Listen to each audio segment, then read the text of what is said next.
Well, hey there, everybody. Welcome to the inaugural episode of Swamp Secrets, Exposing Regulatory Dark Matter. I am your host, Andrew Langer. I am the director of the Center for Regulatory Freedom here at the CPAC Foundation. And on this inaugural episode, we're going to talk about what regulatory dark matter is and why we're doing this podcast and what the Center for Regulatory Freedom is all involved in. And I appreciate you joining us so much.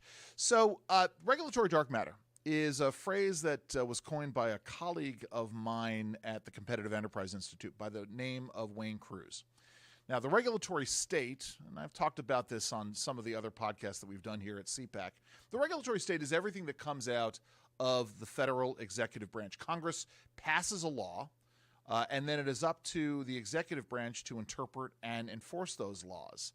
And normally this is done through a process that is governed by some very strict federal laws in terms of the involvement and participation of the public in that process. That's a lot of what we do here at the Center for Regulatory Freedom. We get ourselves and our grassroots members of CPAC involved in that regulatory process. But there are a lot of things that these agencies are now doing that are not strictly regulatory in nature or aren't governed by the same practices and procedures, but they have the force and effect of law. And that's what we call regulatory dark matter. The idea of things that have an impact on the public, but don't go through the process. The public doesn't have the same involvement as they might otherwise have. Now, what are we talking about in terms of the problem? This is important, and there are a lot of ways to explain the impact of regulation. Regulations are supposed to have impacts. I mean, that's the nature of it. Anybody who tells you that regulations don't have an impact on the economy is lying to you. They are telling you a falsehood in order to advance some kind of big government agenda. And I don't mean that in the pejorative sense. I mean that that's their goal. Their goal is to expand the size and the scope of the federal government. But the whole idea behind regulations are that they're supposed to raise the cost of doing a bad thing in society to the point where it makes more sense to do the right thing, or makes more financial sense to do the right thing. What do I mean by that?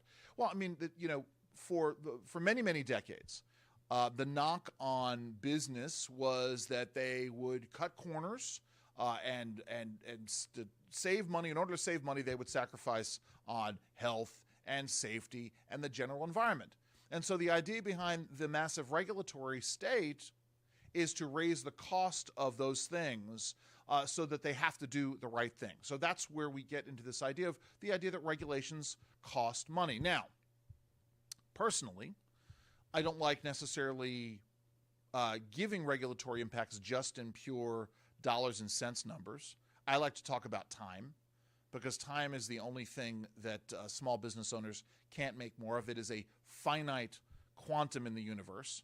And for every minute that a business owner or a business owner's employee is not engaged in the productive efforts of that business, well, that's lost productive time, the lost opportunity cost. So we know, based on research that was done by some really great economists at North Carolina State and Appalachian State, that for every dollar in direct regulatory costs, there is a $19 multiplier in lost opportunity cost. So a regulation that costs the American economy $100 million a year actually costs 19 times that. That's again, getting into this idea of regulatory dark matter. And that's what we're talking about here on Swamp Secrets. And we're talking about it because a lot of folks just aren't aware of what's going on in the world and how impactful these things are. So let's get into the nitty-gritty about some of the things that we're working on right now here at the Center for Regulatory Freedom, because that's what's important in the end, how you all can get involved in this. We've done some forecasting. We've gone through a great website called regulations.gov. That is the listing online of every single rulemaking that the federal government is involved in. What do I mean by rulemaking? Because I don't want to assume that you understand all of these things. Again, Congress passes a law. Let's say it's the Clean Water Act, 1972. The Clean Water Act says you can't pollute a navigable water of the United States. Well, Congress didn't define navigable They didn't define pollute. They didn't define water of the United States. They left it to the agencies, the EPA, in this case the EPA, and the Army Corps of Engineers to define. And they define those terms through something called the rulemaking process. And this is the opportunity that you have to get involved in these things. Anybody can file comments. And about 20 years ago, and I was involved in this effort, so I'm very proud of this, there was an effort to put all of these rulemakings online. It used to be really complicated. It used to be you'd have to go through this document called the Federal Register. Again, you talk about regulatory dark matter. You have to go through this big document, comes out every day, called the Federal Register, and you have to go through it and figure out what rulemakings have come open. Now what you do is you go to regulations.gov and they put a list up of everything. Well, obviously they have everything that's open on there, but everything that's come open for comment in the previous 7 days, everything that's coming closed for comment in the coming week. And you can click on a button, read through it, see what other folks have said about it, and you can file a comment yourself. So that's what the rulemaking process is all about. And we here at the Center for Regulatory Freedom working hard to make it easy for you to do that, creating our own portals, putting out model comments for you to follow through. So, as I said, gone through and looking at a lot of the things that are open. Right now, one of the big ones that we're looking at is the rule over at the Bureau of Alcohol, Tobacco, and Firearms, ATF, to close the so-called gun show loophole, which we think is a gross overcharacterization, if not an outright myth. So we are filing comments on the issue of whether or not this rule violates something called the major questions doctrine, which is to say the Supreme Court ruled a little over a year ago that an agency, EPA in this case, the Bureau of Alcohol, Tobacco, and Firearms, can't use little pieces of language in legislation to completely remake whole sectors of the economy. And we think that there is a massive grab here. We also think that that this violates something called the Administrative Procedure Act, which is the law that governs all of these things. They have a standard which says that a regulation or a regulatory proposal, it can't be arbitrary, right? It can't, be not based on some kind of grounded reality. It can't be capricious, which means that they can't go off half-cocked and do something, to use a firearms metaphor there. It can't be an abuse of discretion, right? They can't abuse their power, and it has to be in accordance with the law, right? They can't, again, take one thing and take the language of the law and say that it's something different. And there's a lot of debate over just what that means, but that's what the Administrative Procedure Act says. And then we're just going to talk generally about the issue of the right to keep and bear arms and make a constitutional argument grounded in both the Second Amendment and the Ninth Amendment. Because we're firm believers in the ideas, even absent the Second Amendment's verbiage about the right to keep and bear arms, you would still have a fundamental right to self-defense under the Ninth Amendment. So that's one of the things we're doing on the social side of things, a very important grassroots activist effort. On the economic regulatory side, we're looking very squarely right now at something that the FCC is doing. And in the next coming weeks, we'll talk more about this because this is truly, truly disturbing. The FCC, the Federal Communications Commission, is engaged in a three-pronged attack on the internet and internet service providers to go after your ability to get a high-speed internet at a reasonable cost and provide the content that you want to provide without government censorship and government interference. They're going after this in three ways.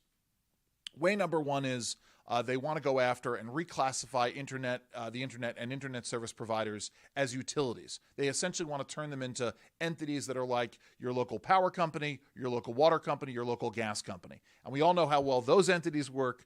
Certainly we don't want to see that model applied to the internet. They've tried to do this before without great success. They're also going after this issue of net neutrality. And I know you've heard this and your eyes glaze over.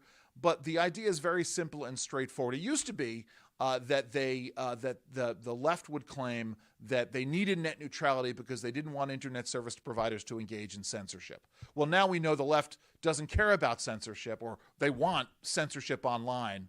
We've seen this happen and seen them talk about it in many ways.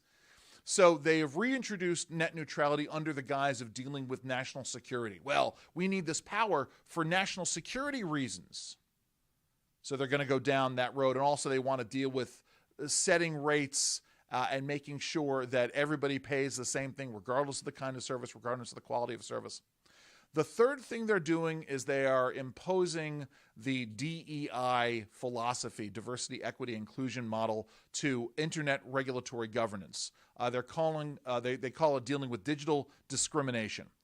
And again, this is going to have huge sweeping repercussions, not just on the provision of internet service, but anybody who engages in contracting with any of these internet service providers is now going to have to engage in intense navel-gazing and self-analysis to ensure lots of paperwork, lots of time spent to ensure that they're not engaging in things that will have a disparate impact. Imagine this, right?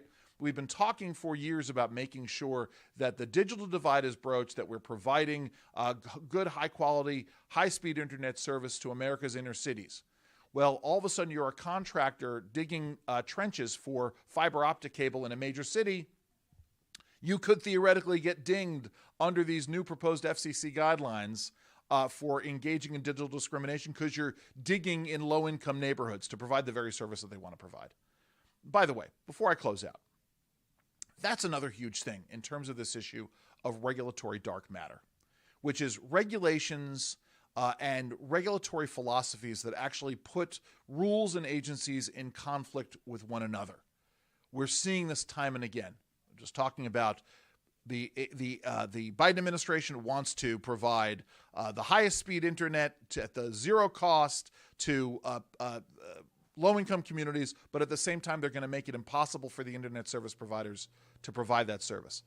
Another example, something we're looking at, is the Biden administration is engaged in efforts to try to make cars lighter and much, much more fuel efficient in ways that almost defy the laws of physics. But at the same time, they're going after the chemistry industry. That is the only way that they're going to be able to create the materials to make cars that are strong and light to be able to go, 1,000 miles on a thimbleful of gas. They don't even want gas, but set that aside. 1,000 miles on a single charge of a lithium-ion battery that won't, in fact, completely crumple and collapse when there's an accident. The only way you're going to get there is by intensive research by America's chemistry industry. But those things come into conflict with one another. So please stay tuned to what we're up to. Check out where we are, the Center for Regulatory Freedom at the CPAC Foundation. You can always reach out to me. By the way, follow me. If you're not following me online, I'm going to tell you right now, at Andrew_Langer on Twitter. I have a couple other podcasts that I do. I think you'll appreciate those. But we got all kinds of things to explore in this swamp of D.C. We're going to expose those secrets. We're going to expose regulatory dark matter. I'm Andrew Langer. Thank you for tuning in today.